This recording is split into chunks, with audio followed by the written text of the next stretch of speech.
దాని మహేష్ మీరు కూర్చోరు కదా మీతో మీ అందరి తరఫున ఉన్నాడు కదా ఒకడు రాజు నువ్వు వస్తావరా నన్ను ఒకడు యూత్లో రా వచ్చి నిలబడు వెనుక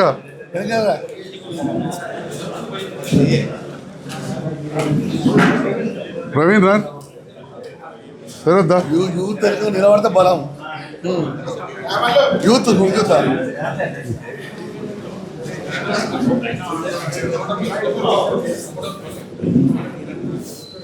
ఉన్నాడా పురక అన్నాడా మీదే ప్రెస్ మీట్ మీకు సంబంధించింది పవన్ అన్నాడా ఏడును ఇదంకా నిలబడు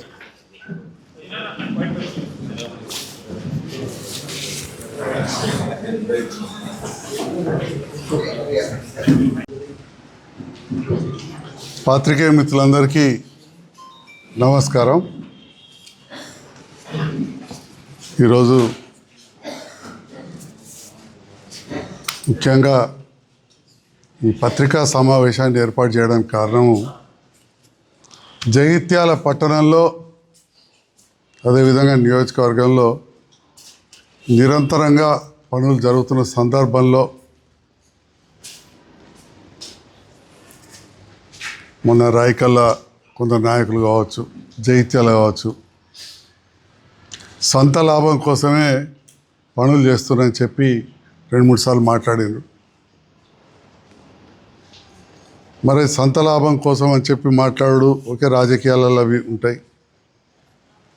రెండవది ప్రజలకు సరైన సౌకర్యాలు ఏర్పరచడానికి, రోడ్లు వేసడానికి, మౌలిక వసతులు ఏర్పాటు చేసినప్పుడు వాటిలలో కూడా కొన్ని పొరపాటు జరిగినట్టు మాట్లాడడం జరిగింది. దాంట్లో ముఖ్యంగా ఈ మధ్యకాలంలో వాస్తవానికి ముఖ్యమైన రోడే వారు మాట్లాడినట్టు సీనియర్ నాయకులు మాట్లాడినట్టు అది ముఖ్యమైన రోడే. ఎల్ఎల్ గార్డెన్ నుంచి అటు ధన్వంతరి టెంపుల్ పక్కన గుట్రాయేశ్వర స్వామి దగ్గర పోతే చాలా రోజుల నుంచి పెండింగ్ ఉండింది. 60 ఫీట్లు అని చెప్పి ప్లాన్ చేసిండ్రు. సమస్యలు లేని చోట కొంత సిమెంట్ రోడ్డు నా హయాంలో కూడా వేయడం జరిగింది. హయాం అంటే నేను శాసనసభ్యుని అయిన తర్వాత ఇంకా ముందుకు 1 కోటి రూపాయలతో వేద్దాం. తులసినగర్ ఆ ప్రాంతం నుంచి నీళ్ళు వస్తాయి, అక్కడ ఒక కల్వర్ట్ కూడా ప్లాన్ చేసి 7 మీటర్లతోటి రోడ్డు పెట్టినాం, 20 ఫీట్లది. ఆ సందర్భంలో సీనియర్ నాయకులు సందర్శించడం, ఇది 7 ఫీట్లు పెడతారా, 60 ఫీట్లు వేయాలి, చిన్న బ్రిడ్జ్ పెడతారా, పెద్ద బ్రిడ్జ్ పెట్టాలి. ఇన్ని రోజులు ఏదీ లేదు. అసలు ధర్మసముద్రం నీళ్ళని ఇటే వస్తాయి. అసలు ధర్మసముద్రం నీళ్ళు ఎటుకెళ్ళి ఎటుపోతున్నాయో తెలియని పరిస్థితి ఏర్పడ్డది. ఇక సరి అయిన ప్రణాళిక లేక అధికారుల తప్పే కావచ్చు. ఒక సరి అయిన ప్రణాళిక లేదు, లేఅవుట్లు లేవు. అందరూ కూడా పాత్రికేయ మిత్రులు ఉన్నారు, అందరూ కూడా యువకులు. వేదిక మీద కూడా పెద్దలు ఉన్నారు, యువకులు ఉన్నారు. నేను చాలాసార్లు చెప్తూ ఉంటా, నా తర్వాత నా కుటుంబం వాళ్ళు జగిత్యాలలో ఎవరు ఉండేవాళ్ళు లేరు. నేను కూడా పిల్లని కాదు, బిడ్డ పెళ్ళి అయిపోయింది, మన్మరాలు వచ్చింది, వాళ్ళ అనితీరులు ఉన్నోళ్ళే, ఇక్కడికంటే ఎక్కువ వస్తుంది నాకు బయట అని చాలాసార్లు చెప్పిన. ఎలక్షన్లు అప్పుడు చెప్పిన, తర్వాత చెప్పిన, ఈరోజు కూడా చెప్తా ఉన్నా. మరి ముందు తరం వాళ్ళు ఇక్కడ యువకులు చాలామంది ఉన్నారు, అన్ని వాడకట్ల నుంచి. పాత్రికేయ మిత్రులు అయితే అంతా పడాలి. ఒక్కసారి మీరే వెళ్ళి ధర్మసముద్రంకి వెళ్ళి చింతకుంటకి వచ్చే కావచ్చు, కర్ణాకుంటకి వెళ్ళి చింతకుంటకి వెళ్ళి వచ్చే కావచ్చు. కర్ణాకుంట అంటే మీకు తెలియదు కావచ్చు, ఎందుకంటే నేను పుట్టి పెరిగింది అంతా కూడా జగిత్యాల అంతర్గామ విలేజ్. అంతర్గామ రాంపురం గుట్టలకి వెళ్ళి అంతర్గామకి వస్తాయి. అంతర్గామకి వెళ్ళి ఆశించరు అందరూ, అది రైల్వే దాంట్లో పోయింది. లింగం చెరువు, కర్ణంకుంట, అక్కడికి వెళ్ళి చింతకుంటకి వెళ్ళి కళ్ళపల్లి చెరువు అట్లా పోతాయి. ఇవన్నీ కూడా ఎక్కడికక్కడ ఆక్రమణ. ఇవన్నీ నేను రాజకీయాలకు వచ్చి ఎమ్మెల్యేని బదనాం చేయాలి ఏకైక కార్యక్రమం పెట్టుకున్నారు. వాడకు గల్లీ గల్లీమే తరక్కి వరే, గల్లీ గల్లీమే మోరియా బన్ రే. వాడకు పని అవుతుంది. రోడ్లు వేసే దాంట్లో మార్పు వచ్చింది. అంతకుముందు రోడ్లు వేసేదానికి ఇప్పుడు వేసేదానికి మంచిగా నున్నగా ఉంటున్నాయి, దొడ్డు ఉంటున్నాయి. ఇవాళ ఇంతకుముందు ఫస్ట్ వార్డు పోయినా మోరి చూస్తే ఇంత దొడ్డు, దాని మీద మంచిగా బిల్లు ఎత్తాం. కుర్మవాడ కట్టుకు ఎప్పుడో వేసాం, మోరి తుక్కు అయిపోయిండే. మా కుర్మణాలు అందరూ కలిసి ఆడబిడ్డలు అందరూ ఉడికే సంతోషంతో ఉన్నారు. కానీ ఇక్కడ ఈ రకంగా మాట్లాడుతూ ఉంటే బాధ అనిపిస్తుంది ఓసారి, కానీ బాధపడడం ఏం లేదు, రాజకీయంలో సహజం, చిన్నప్పటికెళ్ళి చూసినా. కానీ ఇలాంటి రాజకీయాలు లేకుండే, ఇక్కడనే రాయసం గౌడ్ గారు కూడా ఒక సీనియర్ మంత్రి, ఏం వారు వేయలేదు ఆ పనులు? బస్ డిపో ఎవరు కట్టి ఎవలయంలో అయిందండి? బస్ స్టాండ్ ఎవలయంలో అయింది? హౌసింగ్ బోర్డు ఎవలయంలో అయింది? రమణ గారు లేకుండా ఇన్ఛార్జ్, వారు తెలుగుదేశం ఇన్ఛార్జ్ ఉన్నప్పుడు కదా ఇదంతా బైపాస్ రోడ్ పైప్ లైన్ అయింది. అది కాంగ్రెస్ టైంలో అయిందా? తెలుగుదేశంలో. వారు ఎక్కువ చెప్పుకోలే, ఏనాడు విమర్శించలే. నేను కూడా ఎక్కువ విమర్శించడానికి అసలు చాలా తక్కువ, చేసినవి చెప్తాం అంతే తప్ప చేసినవి చెప్పుకోరే. వాళ్ళు చేసే వాళ్ళు చెప్పుకోవాలి, మనం చేసే మనం చెప్పుకుంటాం. గత ప్రభుత్వ హయాంలో కేసీఆర్ గారు ముఖ్యమంత్రి ఉన్నప్పుడు కూడా పనులేండి కాలేదని అంటమై, ఇప్పుడు రేవంత్ రెడ్డి గారి నేతృత్వంలో కలిసి ఇప్పుడు పని చేస్తున్నాం. వెజ్ నాన్ వెజ్ మార్కెట్ గురించి, ఎల్ఎల్ గార్డెన్ మన రోడ్డు గురించి మాత్రం చేసిన దానికి వాళ్ళ జరిగేది ఏంటి? ఇది ఇవాళ నేను మాట్లాడితే ఎట్లుంటుంది? మరి ప్రభుత్వం వచ్చి 2 ఏళ్ళు అయింది, ఇంకా బిల్లులు ఇవ్వలేదని ఇప్పుడున్న ప్రభుత్వాన్ని నిలదీస్తే, అదే ప్రభుత్వంలో మొన్నటిదానికి ఎమ్మెల్సీగా ఉన్న వారికి కూడా మచ్చనే కదా. దీని మీద మరి వివరణ తీసుకోవద్దా? ఏం జరుగుతుంది వెజ్ నాన్ వెజ్ మార్కెట్లు? మరి పక్కనే ధర్మపురిలో ఏమైంది, కొరట్ల మెట్పల్లి ఏమైంది? బాధ్యత ఉంటుంది కదా మనకు కూడా. ఆ రోడ్డు విషయంలో మరి ఏమైనా సమస్యలు ఉన్నాయా ఆలోచన చేయాలి. యావర్ రోడ్డు మీద మాట్లాడతారు, ఎమ్మెల్యేనే బాధ్యులు. మీరే రాసిన పత్రికల యావర్ రోడ్ డిలేకి ఎమ్మెల్యే బాధ్యుడు. యావర్ రోడ్ చూస్తే నవ్వుతారు. యావర్ రోడ్ అంత ఇంతో ప్రభుత్వం ఉన్న కాడ నేను చేసిన. ఇంకా వాణి టాకీస్ కాడ ఇప్పుడు పోయి చూడరు, గణేష్ భవన్ దాటాక వాణి కాలేజ్ వాళ్ళ మూల మీద రామచంద్రన్ గారు ఇల్లు కూలగొడితే 40 ఏళ్ళ కింద కూలగొడితే ఇప్పటికెళ్ళి ఆ మట్టి గోడలు, ఆడ రంజన్లు, తడకలు అట్లే పెట్టున్నాయి. మరి నేను వచ్చింది ఎప్పుడు రాజకీయాలకు? ఇప్పుడు చెప్పిన కదా ఇంతకుముందే, మున్సిపాలిటీ కొంతవరకు నా కంట్రోల్కి వచ్చింది. 20 తర్వాత వస్తుండేది 2 రోడ్లు, అసలు బైపాస్ రోడ్డుకు పర్మిషన్ లేకుండా కట్టడమే. అంటే ఇవన్నీ నాతో అయినంతగా నేను చేసుకొచ్చిన అప్పుడున్న ప్రభుత్వంలో నాకున్న అవగాహనతోటి. దరూర్ తాటిపల్లి రోడ్డు భయా అంతర్గా 10 ఏళ్ళు బంద్ ఉండే. మరి ఈ మార్కెట్ 2 ఏళ్ళు బంద్ ఉంటే మాట్లాడుతున్నారు. 10 ఏళ్ళు రైల్వే గేట్ కూడా బంద్ ఉండే. మరి నేను ఏమన్నా చెప్పరు? అప్పుడు రాష్ట్రంలో కాంగ్రెస్ ప్రభుత్వమే, కేంద్రంలో కాంగ్రెస్ ప్రభుత్వమే. రైల్వే మంత్రి మాజీ ముఖ్యమంత్రి గారు కొడుకే. అప్పుడు ఎన్నైనా ఓపెన్ చేయించారా? రైతు బజార్ ఎన్ని ఏళ్ళు బంద్ ఉండే? ఎన్ని సంవత్సరాలు బంద్ ఉండే రైతు బజార్? అంటే ఎట్టుగా పని చేస్తున్న సందర్భంలో ప్రతి దాంట్లో విమర్శించుడు, అడ్డం. దాని ఏమవుతుంది? కొందరు అడ్వాంటేజ్ తీసుకొని ఇప్పుడు కోర్టుకు పోయారు. ఇప్పుడు ఏమైనా ఎల్ఎల్ గార్డెన్ వర్క్ డిలే అవుతుంది. ఆడ వెజ్ నాన్ వెజ్ మార్కెట్ గురించి మాట్లాడితే ఇగో ఇది పరిస్థితి, సిమెంట్ పెట్టుకున్నారంటే పంపించండి, నాకు 9 కోట్లు రావాలి.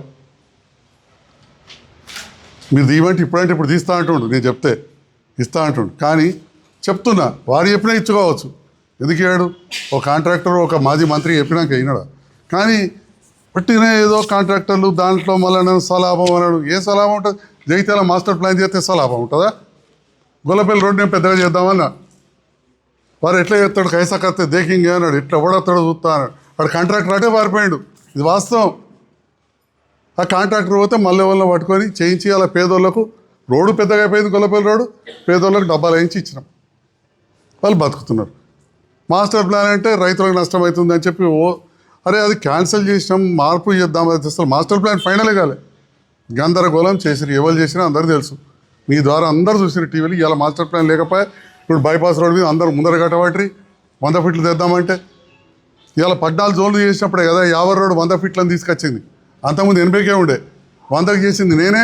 ఇప్పుడు చూస్తే వెళ్తలేదా? విజేత, రిలయన్స్, హ్యాపీ షోరూమ్, ఇంకేవో కొత్త అన్నీ వెనకపోతున్నాయి.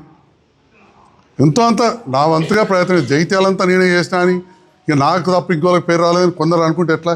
ఇప్పుడు నేనే చేసినా అంటే ఎట్లయితుంది? నాకంటే ముందోళ్ళు చాలా చేసినారు, ఇంకా ముందోళ్ళు కూడా చేసినారు. దరూర్ క్యాంపు అవన్నీ ఎవరు చేసారు? వీళ్ళు చేసిండ్రా?